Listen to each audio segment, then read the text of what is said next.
काल तंत्र।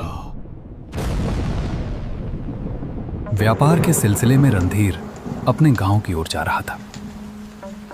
घनघोर बरसात में अपनी पुरानी बैलगाड़ी लेकर जंगल के रास्ते से जा रहा था।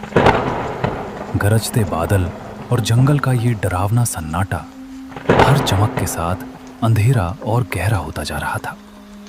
कीचड़ में धंसते पहिए और सहमे हुए बैल। लगता है आज तूफान ने रणधीर का रास्ता रोकने की कसम खा ली है। फिर भी रणधीर मग्न होकर जा रहा था। हे बजरंगबली, कैसी घनघोर बरसात बरसा दी है। घर पहुंचना भी दुर्लभ हो गया है। अरे ये कीचड़ भी ना। बस अब हिम्मत रखो रे बैलो, थोड़ा और, अभी हमें गांव पहुंचना है। काश मैं कल्याणपुर में इतनी देर तक नहीं रुकता। अरे चलो रे, थोड़ा और जोर लगाओ, ये कीचड़ भी साथ नहीं छोड़ता। अरे बाप रे, ये बिजली तो सिर पर ही गिरी लगता है। कल्याणपुर की वह भीड़ अब किसी सपने जैसी लग रही है। यहाँ तो बस डर ही डर है। ये कैसी रात है, बारिश रुकने का नाम ही नहीं ले रही। अरे बजरंगबली, कहीं ये वही रास्ता तो नहीं जहाँ की कहानियाँ लोग सुनाते हैं। दिल धक धक कर रहा है मेरा। काश अब जल्दी कोई आसरा मिल जाए। बारिश अब और भी तेज होती जा रही थी। बूंदें इतनी वेग से गिर रही थीं कि चेहरे पर पड़ते ही हल्की सी चोट का एहसास होता था। आसमान में बिजली बार बार चमक रही थी और बादलों की गड़गड़ाहट से धरती जैसे कांप उठती थी। चारों ओर सन्नाटा पसरा हुआ था। न कोई इंसान, न कोई आवाज, बस बारिश की लगातार ध्वनि और दूर कहीं से आती जंगली जानवरों की डरावनी आवाजें। रणधीर का दिल जोर जोर से धड़कने लगा।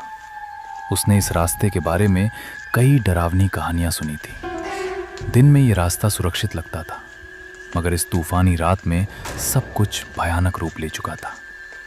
तभी अचानक उसे दूर कहीं से मंदिर की घंटी की आवाज सुनाई दी। अजीब बात यह थी कि वो आवाज बारिश के शोर के बीच भी साफ और गूंजती हुई सुनाई दे रही थी। रणधीर ने ध्यान से सुना। अरे ये आवाज, ये तो मंदिर की घंटी जैसी लग रही है। हाँ बिल्कुल, पर इतनी तेज बारिश में कौन बजा रहा होगा इसे? रणधीर ने बैलों को उस आवाज की दिशा में मोड़ दिया। कुछ दूरी तय करने के बाद उसे घने पेड़ों के बीच एक बहुत ही पुराना हनुमान मंदिर दिखाई दिया। मंदिर पत्थरों से बना था और देखने में काफी जर्जर व प्राचीन लग रहा था। पर अजीब बात यह थी कि उसके भीतर से हल्की सी रोशनी झिलमिला रही थी। रणधीर ने अपनी बैलगाड़ी मंदिर के पास रोकी और उत्सुकता व डर के मिले जुले भाव के साथ जल्दी से मंदिर के अंदर चला गया। मंदिर बाहर से जितना पुराना लग रहा था, अंदर उतना ही स्वच्छ और शांत था। हनुमान जी की मूर्ति के सामने अगरबत्तियां जल रही थीं और चारों ओर सिंदूर और चंदन की हल्की सी खुशबू फैली हुई थी। ऐसा लग रहा था जैसे किसी ने अभी अभी पूजा की हो, मगर वहां कोई दिखाई नहीं दे रहा था। कोई है यहाँ? कृपया बाहर आइए, मैं रास्ता भटक गया हूँ। बारिश बहुत तेज हो रही है, रास्ता कीचड़ में डूब गया है। बैल भी थक गए हैं। अगर थोड़ी देर यहीं रुक जाऊं तो कोई आपत्ति तो नहीं? अजीब है, मंदिर में रोशनी जल रही है, अगरबत्तियां भी सुलगी हैं, फिर कोई दिख क्यों नहीं रहा? कुछ देर बाद मंदिर के पीछे वाले कमरे से एक वृद्ध साधु प्रकट हुए, जिन्होंने गेरुए वस्त्र धारण कर रखे थे। उनकी लंबी सफेद दाढ़ी छाती तक लटक रही थी और माथे पर तिलक का गाढ़ा चिन्ह बना था। उनकी आंखों में गहरी शांति थी, पर चेहरे पर किसी गहरी चिंता की छाया साफ झलक रही थी। कौन हो तुम बेटा? इस तूफानी रात में यहाँ कैसे आ पहुंचे? महाराज, मैं पास के गांव कल्याणपुर से लौट रहा था। व्यापार देर तक चला, इसलिए देर हो गई। रास्ते में इतनी भयंकर बारिश शुरू हो गई कि कुछ सूझा ही नहीं। तभी मंदिर की घंटी की आवाज़ सुनी और यहाँ चला आया। इस समय जंगल में रुकना उचित नहीं है। ये जगह दिन में भले शांत लगे, पर रात में इसका रूप बदल जाता है। हर आवाज़ का यहाँ कोई ना कोई अर्थ होता है और हर सन्नाटे में कोई छिपा हुआ स्वर। बेटा, अगर तुमने बाहर की घंटी सुनी है तो जान लो, घंटी की आवाज हर किसी को नहीं बुलाती। मगर महाराज, आप कह रहे हैं कि वह घंटी हर किसी को नहीं बुलाती। इसका क्या मतलब है? साधु ने एक गहरी सांस ली। उनकी आंखों की शांति अब गंभीरता में बदल गई। कुछ पल तक वे मौन रहकर रणधीर को ध्यान से देखते रहे, मानो उसके भीतर कुछ खोज रहे हों। फिर धीरे से बोले, बेटा, आज की रात यहीं मंदिर में रुक जाओ। बाहर तूफान अभी थमने वाला नहीं है, मगर मेरी बात ध्यान से सुनना। आधी रात के बाद अगर कोई आवाज सुनाई दे, चाहे कोई पुकारे, रोए या तुम्हारा नाम ले, किसी भी हालत में इस मंदिर की सीमा के बाहर मत जाना। याद रखना, हर आवाज इंसान की नहीं होती। रणधीर को साधु की बात कुछ अजीब जरूर लगी, पर उनके चेहरे पर झलकती गंभीरता देखकर साफ महसूस हो रहा था कि वे मजाक नहीं कर रहे थे। जी महाराज, मैं आपकी बात का ध्यान रखूंगा। चाहे कैसी भी आवाज क्यों ना सुनाई दे, मैं मंदिर के बाहर कदम नहीं रखूंगा। उसने मन ही मन सोचा कि शायद रात में यहाँ जंगली जानवर आ जाते होंगे, इसलिए साधु महाराज मुझे डराकर सावधान करना चाह रहे हैं। साधु ने उसे पास के एक दूसरे कमरे में बैठने के लिए कहा। फिर वे अंदर चले गए और थोड़ी देर में एक थाली में कुछ ताज़े फल लेकर लौटे। लो बेटा, ये कुछ ताज़े फल खा लो। रास्ता लंबा था, शरीर को आराम और भोजन दोनों की ज़रूरत है। बाहर तूफान है, इसलिए आज यहीं ठहर जाओ। भगवान हनुमान की शरण में हो, चिंता मत करो, सब ठीक रहेगा। रणधीर ने शांति से फल खाए और पानी पिया। साधु महाराज ने उसे एक पुरानी चटाई और कंबल दिया ताकि वो आराम कर सके। रणधीर ने श्रद्धा से भगवान हनुमान को प्रणाम किया और मंदिर के एक कोने में जाकर लेट गया। थकान के मारे उसकी आंखें धीरे धीरे बंद होने लगीं। बाहर रात अब और गहरी हो चली थी। बारिश अब भी जोरों पर थी और हवाएं मंदिर की दीवारों से टकराकर सनसनाती हुई गुजर रही थीं। रणधीर नींद में जाने ही वाला था कि अचानक उसे एक अजीब सी आवाज सुनाई दी। पहले तो वो बहुत धीमी थी, पर कुछ ही पलों में वो आवाज धीरे धीरे तेज होती चली गई। रणधीर बेटा, बाहर आजा। देख, मैं यहाँ हूँ, डर मत। मैं तेरा पिताजी हूँ। तू इतनी देर से लौटा नहीं, मैं तुझे ढूंढता ढूंढता यहाँ तक आ गया। बेटा, बस एक बार बाहर आजा। देख, तेरे पिताजी तुझे बुला रहे हैं। मेरे पास आजा रणधीर। तू मुझे पहचानता है ना? मेरी आवाज सुन, मैं तुझसे मिलने आया हूँ बेटा। रणधीर, मेरी बात सुनो बेटा, मैं बड़ी मुसीबत में हूँ। कोई मुझे यहाँ से ले जाओ, वरना मैं बच नहीं पाऊंगा। तू तो मेरा साहसी बेटा है ना? बस एक बार बाहर आजा, मुझे तेरी जरूरत है। देख, मैं यहीं तेरे मंदिर के बाहर खड़ा हूँ। ठंडी बारिश में भीग रहा हूँ। जल्दी आ बेटा, मुझे बचा ले। रणधीर की आंखें अचानक खुल रहीं। वो चौंक कर उठ बैठा। उसके चारों ओर सन्नाटा पसरा था, पर वो आवाज अब और स्पष्ट सुनाई दे रही थी। अजीब बात यह थी कि वो आवाज किसी और की नहीं, बल्कि उसकी अपने पिताजी की आवाज जैसी लग रही थी। ये आवाज पिताजी की लग रही है, लेकिन पिताजी यहाँ कैसे हो सकते हैं? नहीं, ये सच नहीं हो सकता। वो तो गांव में थे।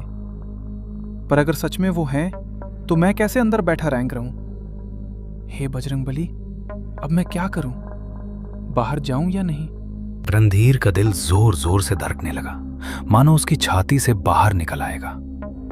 डर और जिज्ञासा दोनों उसके मन में एक साथ उमड़ने लगे। रणधीर उठ खड़ा हुआ और धीरे धीरे मंदिर के दरवाजे की ओर बढ़ने लगा। उसका हाथ दरवाजे की ओर बढ़ रहा था, जबकि मन भीतर से कह रहा था, शायद बाहर अगर पिताजी हैं और अगर सच में उन्हें मदद चाहिए तो मैं कैसे ना जाऊं। तभी अचानक किसी ने उसका हाथ कस कर पकड़ लिया। रणधीर सिहर उठा। पीछे मुड़ा तो देखा साधु महाराज उसके पीछे खड़े थे। उनकी आंखों में गहरी गंभीरता और एक अनकहा डर झलक रहा था। रुको बेटा, एक कदम भी बाहर मत रखना। मैंने तुम्हें पहले ही चेतावनी दी थी।